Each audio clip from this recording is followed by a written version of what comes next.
Una tercera etapa es la política económica, y estaba de 1750 a 1870. Y en esta se van a, dijéramos, a identificar dos periodos. El primero, el periodo clásico, que va de 1750 a 1850, y un segundo periodo, que es el de decadencia, que va, dijéramos, de 1830 a 1870.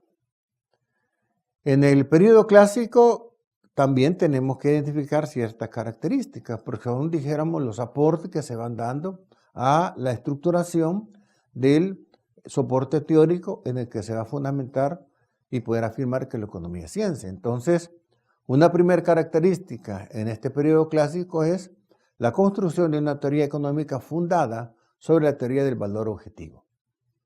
Es decir, tratar de alejarnos, ¿verdad?, de ese enfoque subjetivo. Es decir, de solamente pensar en el uso, en la utilidad que los bienes nos dan, sino también verlo desde el punto de vista objetivo, que es sobre la base del trabajo humano socialmente necesario para producirlo, es decir, de una manera ya un tanto más cuantitativa. También se plantea la utilización de metodologías de carácter deductiva, que es un tanto más, dijéramos, efectiva para estos análisis que las de carácter inductivo. Acá entonces son cuestiones, dijéramos, de enfoque que se van dando en cada una de estas fases. También una tercera característica es la colocación de los fundamentos de la doctrina liberal. Es decir, este es clave porque al final esto es lo que le da vida a lo que conocemos como el sistema capitalista. Acá es donde prácticamente los fundamentos de la doctrina liberal modelan el modo de producción capitalista como tal. Acá, dijéramos, es importante señalar los aportes de Adam Smith, así también los aportes de David Ricardo, también los aportes que da a esta conformación de la doctrina liberal Thomas Malthus. También es importante tomar en cuenta a Juan Bautista Say y también a Stuart Mill, que son, dijéramos, los que van dando sus aportes y que van conformando finalmente esa doctrina liberal, que es la que permite entonces llegar a conformar el modo de producción capitalista. Luego, en el periodo de decadencia, que va de 1830 hacia 1870, podemos identificar ciertas características. Acá dice que aparecen nuevas escuelas parcialmente disidentes.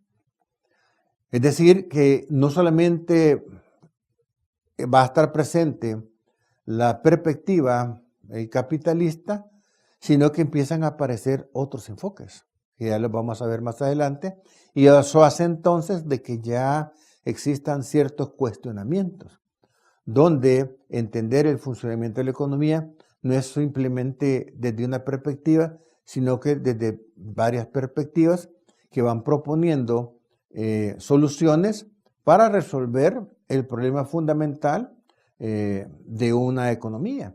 El problema va a ser el mismo, lo que va a cambiar es cómo lo voy a abordar. Entonces no solamente es una perspectiva capitalista, sino que también intervienen otros puntos de vista que empiezan ya en esta etapa a aparecer y que van generando pues estos cuestionamientos que hacen que ese periodo clásico entre, dijéramos, en cierta decadencia. Se siguen construyendo sus herramientas alrededor de la teoría objetiva del valor y hay ya una discrepancia de los clásicos ortodoxos en razón del orden teórico como del orden doctrinario. Si lo vemos desde el punto de vista de las discrepancias de orden teórico, pues están en cuanto a la impugnación del método deductivo abstracto y abogan por el empleo del método inductivo histórico. Entonces ya es una cuestión, dijéramos, en la que ya hay posiciones totalmente encontradas, pero que realmente es válido porque eso va a permitir que la forma de poder descubrir el funcionamiento de las cosas y la razón de ellas en producto pues de esas diferentes posiciones que van haciendo que esto evolucione y crezca. También hay discrepancias en razón ideológica, en la concepción del mundo, ¿verdad? Y hay una discrepancia, por ejemplo, a la concepción de la iglesia. Aparecen otras formas, otras concepciones que plantean ciertas contradicciones. También en el régimen de propiedad, no solamente es pensar que la propiedad tiene que ser de carácter privado, sino que hay otros que plantean la necesidad de que la propiedad pueda ser de carácter colectivo. Y eso hace entonces que ya hayan esas discrepancias de orden ideológico. También en el tema del régimen económico, libre o dirigido, es decir, hablar de economías centralizadas o de economías descentralizadas. Y ambas van a resolver el problema económico. ¿Que hay discrepancias? Pues obviamente, hay que tomarlas en cuenta. ¿Cuáles son los pros, cuáles son los contras? Entonces ya no es una, dijéramos, posición única, sino que ya empiezan a aparecer esos cuestionamientos. Entonces acá en esta fase de la decadencia es donde se dan todas estas situaciones que son claves. La escuela más importante es la colectivista con su máximo exponente que es Carlos Marx, y luego siguen las escuelas solidaristas. Estas son las que ya están haciendo el cuestionamiento al enfoque capitalista. Y eso hace entonces que se den estas discrepancias. Las corrientes colectivistas entonces más representativas van a ser la sansimonista, la marxista y la anarquista. Y por el otro lado, las corrientes solidaristas más, dijéramos, sobresalientes son la romántica alemana, el socialismo de cátedra, la solidarista francesa, la solidarista alemana, la doctrina social de la Iglesia y el socialismo de Estado. Entonces, como ven, ya hay, dijéramos, una gama, ¿verdad?, de enfoques que van tratando, pues, de entender el funcionamiento de la economía y cómo buscar solución a sus problemas. Las soluciones no son únicas, sino que pueden ser diversas. Y ahí es donde se dan esas discrepancias que hacen entonces que se empiezan a, dijéramos, generar esas dificultades para poder llegar a entender, ¿verdad?, cuál es entonces lo que debe de prevalecer.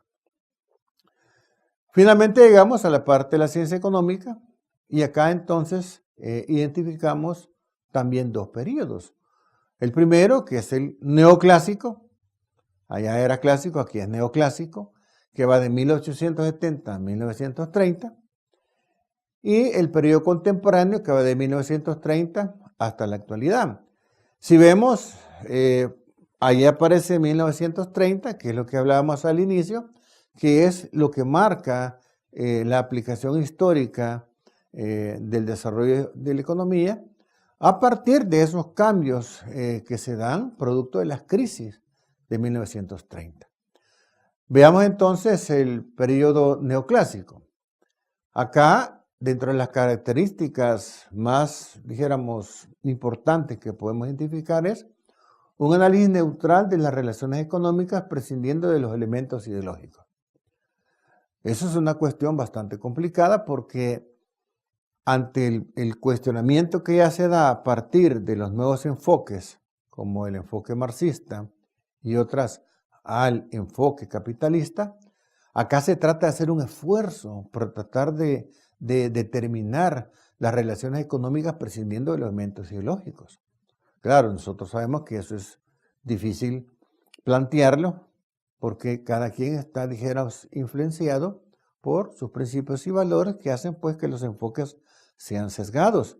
Pero acá, desde el punto de vista teórico, se trata de hacer ese esfuerzo de buscar un enfoque neutro. Y sabemos pues que eso no es posible. Sin embargo, acá es una característica que se da en el periodo neoclásico. También una reconstrucción de la teoría del valor y del precio de los clásicos haciendo uso de nuevas técnicas analíticas como son el análisis marginal, que más adelante lo vamos a ver detenidamente su aplicación, lo que es el análisis marginal, que es muy fundamental para poder entender el rendimiento de los factores de producción. Y esto obviamente entonces dice que va a constituir la base teórica de la ciencia económica.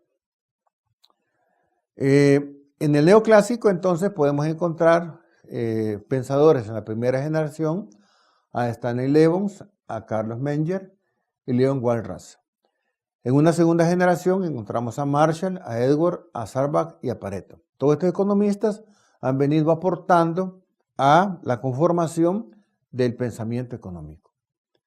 A partir de entonces, de 1930, la teoría económica empieza a expandirse en la dimensión sustancial. ¿Por qué? Porque se incorporan nuevas formas de mercado a la competencia perfecta.